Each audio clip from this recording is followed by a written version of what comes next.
শুভেন্দুবাবুর মনটা খারাপ হয়ে গেছে। কেউ বলছে আমাকে তৃণমূলের বিটি, তো কেউ বলছে বিজেপির বিটি।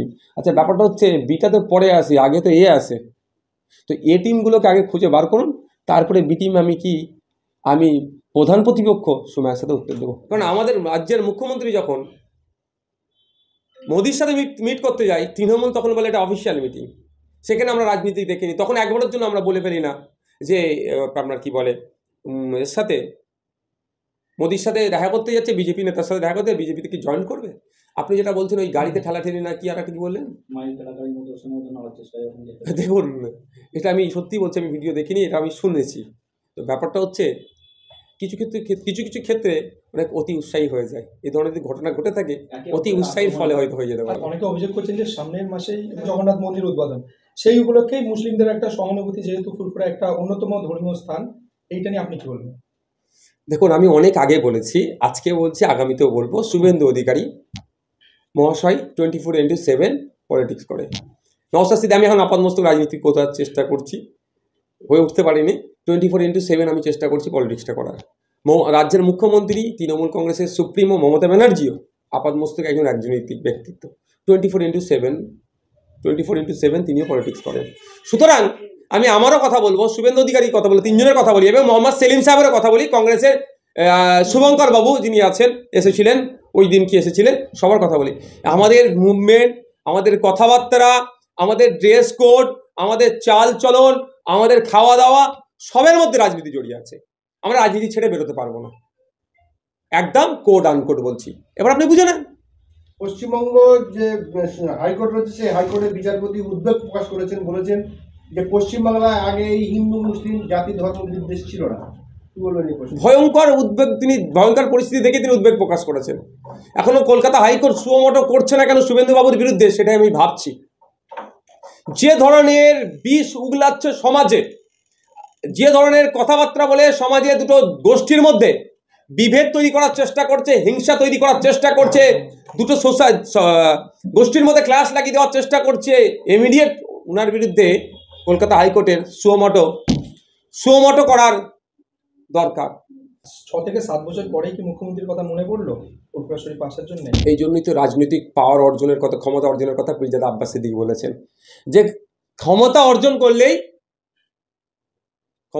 বাকি সিস্টেম আপনার কাছে এসে ঝুঁকতে বাধ্য। যতক্ষণ না ক্ষমতা আপনি অর্জন করবেন, বাকি সিস্টেম আপনার কাছে আসবে না। ক্ষমতাটা রাজনৈতিকভাবে। দিন দেখেছি যে নেতা মন্ত্রী পুলিশদের বাড়ি থেকে গাদা গাদা টাকা বার হতো, এখন দেখছি জজ সাহেবের বাড়ি থেকে, দিল্লির এক জজ সাহেবের বাড়ি থেকে গাদা গাদা টাকা বেরিয়েছে। কী বলবেন এই প্রসঙ্গে? দেখুন, এই প্রশ্নটা আমার কাছে করা মানে জুডিশিয়ারির প্রতি আমার মানে তার যে কী ধারণা সেটা জানার জন্যই আপনারা এই প্রশ্নগুলো করেছেন, আমি বুঝতে পারছি। আমি বলবো যে দেখুন, আমাদের জুডিশিয়ারি যেটা আছে, আমাদের জুডিশিয়ারি মানুষের তার জুডিশিয়ারির প্রতি খুব মানে আস্থাশীল, খুব ভরসা আছে। আজকে এই যে জাজ বার্মা, যার বাড়ি থেকে আজকে এই পোড়া নোট, যেটা তার স্টোর রুম থেকে পাওয়া গেছে 500 টাকার নোট, এবং সে বলছে সে ওনার জবাবে যে তিনি ওই সময় বাড়িতে ছিলেন না। সুতরাং এখন সঞ্জীব খান্না চিফ জাস্টিস, উনি এটা ইনকোয়ারি করে শুরু করেছেন জাজেসদেরকে নিয়ে, এটা কি করে হলো বা এই ব্যাপারে কীভাবে কী বলা যায়। আমি বলবো দেখুন, এখানে দুটো জিনিস হতে পারে। এক, নয় উনি টাকা নিয়েছেন, ওনার বাড়িতে মজুদ ছিল, উনি জানতেন না, আজকে ওখানে আগুন লাগার পর সেগুলো সব পুড়ে গেছে, এখন সেগুলো বেরোচ্ছে। আর 2 হতে পারে যে ওনাকে ফাঁসানো হয়েছে, কারণ ওনার বেঞ্চে এরকম অনেক বহু মামলা ছিল, ওই যে আপনার বিভিন্ন রকমের কেসে উনি রায় দিয়েছেন, বিতর্কিত রায়, ঠিক আছে, এবং সেই কারণে তার এগেনস্টে এই ধরনের কনস্পিরেসি হলেও হতে পারে। এটা পুরোপুরি আপনার ইনভেস্টিগেশনের সাপেক্ষে আমি বলবো, ইনভেস্টিগেশন হলে বোঝা যাবে যে কী হয়েছে না হয়েছে। তবে আমি বলবো যে এই যে জুডিশিয়ারি, যে মানুষ অনেকে, আমি শুনলাম আগের দিনকে ঘণ্টাখানেকে বসে অনেক বড় বড় রব তুলেছে যে কলেজিয়াম সিস্টেম কেন হবে না, কেন কলেজিয়াম সিস্টেম এখানে চলছে এত, সেই ব্রিটিশ আমল থেকেই কলেজিয়াম সিস্টেম তুলে দাও, অনেকে এরকম রব তুলেছে। আজকে একটা কথা বলি, এই যে লোয়ার জুডিশিয়ারি, আমি আগের দিন আপনার চ্যানেলে বলছিলাম যে বিভিন্ন ডিস্ট্রিক্ট জাজে আজ লাস্ট 3 বছর ধরে পরীক্ষা হচ্ছে না।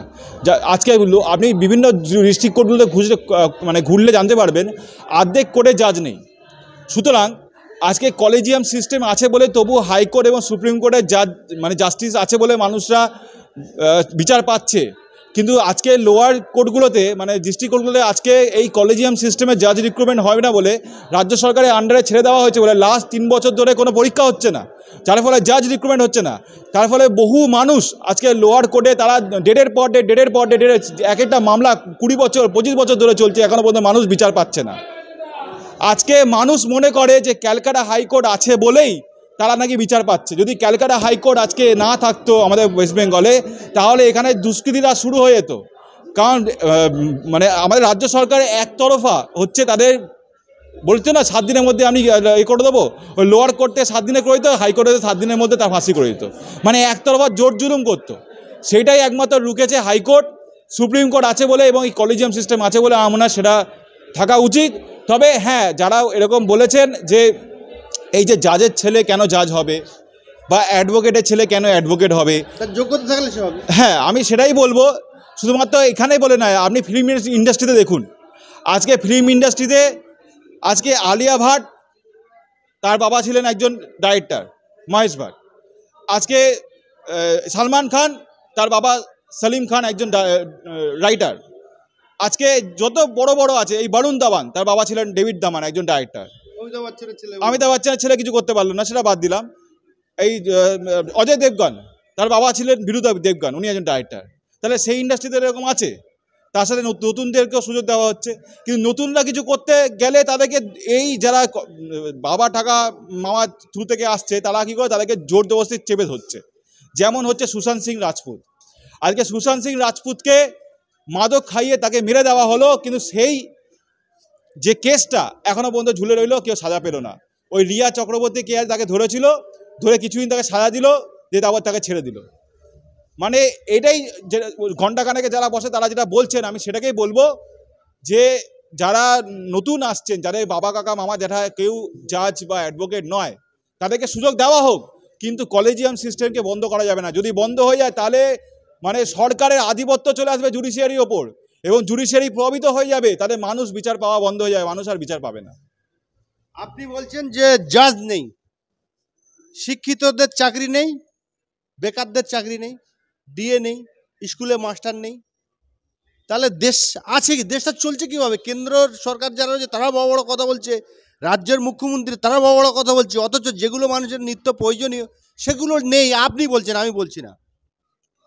দেখুন, এখানে আমি বলবো এই যে ডিএ মামলা আজকে হাইকোর্ট সুপ্রিম কোর্ট এই নিয়ে প্রায় দিনের পর দিন আপনার ডেটের পর ডেট হয়ে যাচ্ছে। আজকে আমি বলবো মাননীয়া যদি চায় না, তাহলে এই ডিএ যারা বাকি আছে তাহলে ডিএ কিন্তু দিতে পারে, জানেন তো কেন বলছি? কারণ দেখবেন এই যে মাননীয়া, তিনি যে এই এত চেলা চামুন্ডা নিয়ে ঘুরে বেড়ায়, তাদেরকে যে টাকাটা সরকারের টাকা থেকে সরকারের যে কোষাগার থেকে সেই মাইনেটা তাদেরকে যাচ্ছে, সেই মাইনেটা যদি আপনি স্টপ করে দেন, তাহলে কিন্তু এই ডিএ যাদেরকে বাকি তাদেরকে ডিএ দেওয়া যায়।